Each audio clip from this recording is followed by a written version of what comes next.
Selamat pagi siswa-siswi saya kelas 11 MIPA dimanapun kalian berada, tetap semangat, apapun kondisinya, tetap semangat belajar matematika peminatan. Kali ini kita lanjut materi terkait persamaan lingkaran pada bagian yang keempat, yaitu persamaan garis singgung pada lingkaran. Pada video kali ini saya batasi di bagian satu saja pada persamaan garis singgung tersebut. Sebelum ke persamaan garis singgung, kita pelajari dulu hubungan garis dan lingkaran. Misal diberikan persamaan garis Y sama dengan MX plus K dan persamaan lingkaran pakai bentuk umum ini. Kemudian untuk mengetahui hubungan garis dan lingkaran, maka secara aljabar kita substitusikan aja persamaan garis ke persamaan lingkaran.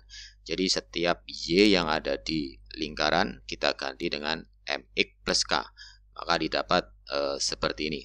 Kemudian kita kumpulkan atau kita klasifikasikan suku-sukunya sehingga terbentuklah persamaan kuadrat dalam X, variabel X, di mana koefisien X kuadratnya adalah 1 plus M kuadrat.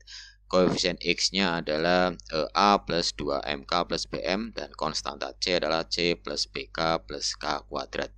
Dari situ maka kita bisa identifikasi nilai diskriminan. Diskriminan rumusnya adalah B kuadrat min 4AC, di mana B kita ambil dari sini ya. Kemudian A kita ambil dari sini. Kemudian C-nya kita ambil dari situ. Nah, apakah si diskriminan ini positif, negatif, ataukah nol? Nah, dari sini kita memerlukan identifikasi ini untuk mengetahui hubungan garis dan lingkaran tersebut. Secara gambar, apabila diskriminannya positif atau D-nya lebih dari 0, maka grafiknya lingkaran dan garis tersebut adalah berpotongan di dua titik, yaitu A dan B. Sementara apabila diskriminannya negatif atau D kurang dari 0, maka garis dan lingkaran ini tidak berpotongan. Kemudian apabila diskriminannya sama dengan 0, maka garis dan lingkaran berpotongan di satu titik atau garis menyinggung lingkaran. Nah, garis yang menyinggung lingkaran atau berpotongan di satu titik inilah yang kita sebut sebagai garis singgung yang akan kita pelajari di materi ini. Nah, ciri khas dari garis singgung tadi adalah garis biru ini akan berpotongan tegak lurus dengan jari-jari lingkaran. Oke. Bagian yang pertama, persamaan garis singgung pada lingkaran yang sederhana, yaitu pusatnya 0,0 berjari-jari R. Ada dua rumus. Yang pertama, apabila titik singgungnya diketahui koordinatnya, yaitu X1, Y1. Nah, ini ada lingkaran ya. Pusatnya 0,0 punya persamaan ini, jari-jarinya adalah R, kemudian titik singgungnya diketahui X1, Y1. Nah, kemudian persamaan garis singgung yang biru ini berapa? Maka kita bisa gunakan rumus pertama, yaitu X1 kali X plus Y1 kali Y sama dengan R kuadrat, di mana X1 sama Y1 kita ambil dari absis dan ordinat titik singgung. Sementara R adalah kita ambil dari jari-jari lingkarannya. Bagaimana dengan apabila gradien garis singgungnya diketahui? Gradien adalah kemiringan garis. Nah, kalau kemiringannya garis singgung diketahui, di mana garis singgung tadi menyinggung lingkaran atau berpotongan di satu titik, maka yang terjadi tentu saja ilustrasi gambarnya ini ada dua garis yang kemiringannya sama ya. Misalnya garis biru ini dan garis biru itu, ini miringnya sama. Nah, ada dua garis singgung yang menyinggung lingkaran merah dengan kemiringan yang sama, yaitu anggap saja ini di sebelah kiri, yang ini di sebelah kanan. Nah, oleh karena itu untuk mendapatkan persamaan garis singgung dua-duanya, kita bisa gunakan rumus Y sama dengan MX plus R kalikan akar dari M kuadrat plus 1. Nah, ini nilai plus minus itu menyimpulkan bahwa ada dua persamaan garis singgung yang didapat, yaitu sebelah kiri dan sebelah kanan. Untuk M adalah gradiennya, garis singgungnya. Kemudian untuk R adalah kita ambil dari jari-jari lingkaran dengan pusat 0,0. Kemudian kalau lingkarannya pusatnya A, B berjari-jari R, Apabila titik singgungnya diketahui yaitu X1, Y1, maka persamaan garis singgungnya tinggal dimasukkan ke rumus 3. X1 min A, X min A, plus Y1 min B dikali Y min B sama dengan R kuadrat. X1, Y1 diambil dari koordinat titik singgung, sementara A dan B diambil dari pusat, koordinat pusat lingkaran, dan R kuadrat adalah jari-jari kuadrat diambil dari persamaannya itu. Sementara apabila gradien garis singgungnya diketahui yaitu M, maka persamaan garis singgung bisa kita dapatkan dari rumus yang keempat. Y min B sama dengan M kali X min A plus minus R akar dari M kuadrat plus 1. Nilai plus minus itu artinya menjamin bahwa ada dua garis singgung yang menyinggung lingkaran ini dengan kemiringan M, kemiringannya sama seperti ilustrasi pada slide sebelumnya, di mana M adalah gradien garis singgung, A dan B adalah pusat dari lingkaran, dan R adalah jari-jari lingkaran. Bagaimana kalau persamaan lingkarannya pada bentuk umum? X kuadrat plus Y kuadrat plus AX plus BY plus C sama dengan 0. Apabila titik singgungnya diketahui koordinatnya, maka persamaan garis singgung lingkaran bisa didapatkan dengan rumus yang kelima. Apabila gradien garis singgungnya diketahui, titik singgungnya tidak, maka bisa gunakan rumus yang keenam, di mana A dan B kita ambilkan dari ini ya, tidak lain adalah ini pusat, ini diambilkan dari rumus yang keempat tadi, prinsipnya sama ya. Sementara M-nya adalah garis singgung ini. Oke. Sekarang kita coba kerjakan beberapa contoh soal yang saya pilihkan. Tentukan syarat K agar garis Y sama dengan Kx. Nah, ini K adalah koefisien X pada persamaan garis. Garis ini tidak memotong lingkaran X min 2 kuadrat plus Y min 1 kuadrat sama dengan 1. Nah, syarat K-nya bagaimana agar garis tersebut tidak berpotongan atau tidak memotong lingkaran ini. Oke. Dari teori mengatakan bahwa hubungan garis dan lingkaran tidak berpotongan apabila diskriminannya adalah negatif. Artinya diskriminan adalah diskriminan dari bentuk persamaan kuadrat gabungan tadi. Oleh karena itu, langkah selanjutnya adalah substitusi garis ke lingkaran. Jadi persamaan garis ini kita substitusi ke lingkaran. Y yang ada di lingkaran diganti dengan Kx. Nah, Y yang ada di sini ganti dengan Kx. Kemudian diuraikan, identifikasi sampai menunjukkan persamaan kuadrat dalam X. Nah, di sini terlihat bahwa koefisien X kuadrat adalah 1 plus K kuadrat. Koefisien X adalah min 4 min 2K, sementara konstantanya 4. Syarat tidak berpotongan adalah diskriminannya negatif atau D kurang dari 0. Substitusikan aja nilai B sama A dan C tersebut. Diuraikan. Kemudian didapatlah suatu bentuk pertidaksamaan kuadrat. Nah, hati-hati dalam bentuk ini ya. Ini min 12K kuadrat plus 16K kurang dari 0. Nah, ini ke sini adalah dibagi min 4.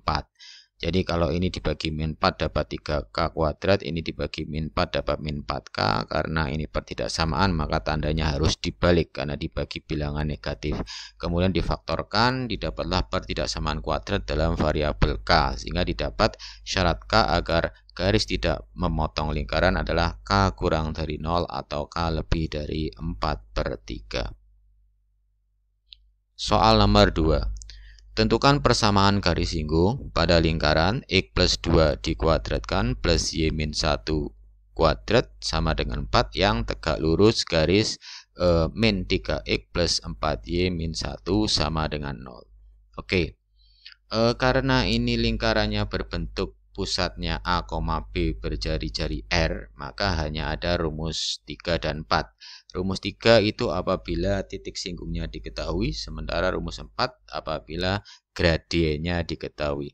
Nah, dari soal ini tidak ada mengatakan titik singgung ya, tetapi kita bisa mencari gradien dengan hubungan tegak lurus ya, tegak lurus dengan garis ini ya. Pada SMP, materi SMP persamaan garis kalian pelajari terkait hubungan garis tegak lurus dan sejajar. Oleh karena itu kita akan menggunakan rumus 4 untuk menyelesaikan soal yang kedua. Oke, berarti kita cermati dulu garis singgung tegak lurus dengan garis ini. Min 3x plus 4y min 1. Saya beri nama garis hijau. Karena garis hijau ini seperti ini, maka gradien garis hijau adalah 3/4. Kemudian karena tegak lurus hubungannya, maka gradien garis singgung dikali gradien garis hijau, ya, garis ini ya, itu sama dengan min 1. Sehingga gradien garis singgung bisa kita dapatkan min 4/3. Nah, kemudian garis singgung gradiennya sudah diketahui yaitu min 4/3, sementara persamaan lingkarannya adalah ini, di mana pusatnya min 2,1 berjari-jari 2. A-nya min 2, kemudian B-nya 1. Gunakan rumus yang keempat, persamaan garis singgungnya adalah ini, di mana B kita ambil dari ini 1 ya, kemudian M-nya adalah gradien garis singgung, kemudian A-nya adalah min 2, kemudian R-nya adalah 2 di sini ya, kemudian M-nya min 4/3. Selesaikan sehingga didapatlah dapat bentuk seperti ini. Jangan bingung, langsung aja cabangkan 2 di sini plus yang pertama, kemudian sini satunya adalah min. Di satunya plus, satunya min, kemudian selesaikan. Maka ada 2 persamaan garis singgung yang memenuhi soal nomor 2. Soal nomor 3. Garis L menyinggung lingkaran ini di titik 5,2. Tentukan besar sudut antara garis L dan sumbu X positif. Nah, di sini ada persamaan lingkaran bentuk umum, bentuk yang ketiga. Nah, bentuk umum, bentuk yang ketiga, kita giring ke bentuk yang ketiga, maka didapatlah A min 4, B 2, kemudian C-nya min 13. Hanya ada 2 rumus pada persamaan bentuk umum, yaitu rumus 5 dan rumus 6. Rumus 5 untuk titik singgung diketahui, rumus 6 untuk gradien yang diketahui. Oleh karena itu kita lihat soal nomor 3. Titik singgung adalah diketahui. Oleh karena itu kita pakai rumus yang kelima. Oke, kita substitusikan aja. Rumus yang kelima mengatakan persamaan garis singgungnya adalah ini, di mana X1 Y1 kita ambil dari titik singgung. Kemudian A, B, dan C kita ambil dari sini. A-nya min 4, B-nya 2, C-nya min 13. Sehingga didapatlah bentuk yang terakhir ini, disubstitusikan. Setelah itu kita giring, didapatlah persamaan garis singgung, yaitu Y sama dengan min X plus 7. Gradiennya adalah min 1. Nah, ditanya sudut yang diperoleh dari garis singgung dan sumbu X positif. Nah, ilustrasinya adalah ini lingkaran merah, kemudian garis singgungnya ini, kemudian sumbu X positifnya ini. Nah, ini berapa derajat? Nah, oleh karena itu ada satu rumus di mana rumus gradien garis adalah M sama dengan tangan alfa. Tangan alfa ini, sementara M-nya gradiennya sudah ada yaitu min 1, sehingga untuk mencari alfanya ini adalah tinggal tangan inverse dari min 1, tidak lain adalah min 45 derajat. Jadi jawabannya sudut yang dibentuk oleh garis singgung dan sumbu X positif adalah min 45 derajat. Oke, untuk evaluasi materi kali ini seperti biasa kalian kerjakan 5 soal berikut sesuai perintah, sesuai batas waktu yang ditentukan. Ada 5 soal, uraian semuanya. Baik, ini data ini masih baru, saya ambil dari hasil sensus penduduk BPS pada September tahun 2020, baru dirilis tanggal 21 Januari 2021. Nah, oke. Yang perlu kita cermati bahwa penduduk Jawa paling padat sendiri 56,10%, mewakili seluruh penduduk Indonesia. Kemudian usia produktif adalah 70,72%. Usia produktif adalah usia seperti kalian ini ya, 15 sampai 64 tahun seperti saya juga. Nah, kalian adalah masuk ke generasi Z, lahir di tahun 97 sampai 2000, 12. Nah, ini namanya bonus demografi, artinya usia produktif melebihi dari usia yang lain. Oke, tetap semangat, tetap sehat, mari bersama-sama lawan COVID. Sampai jumpa di materi selanjutnya. Terima kasih.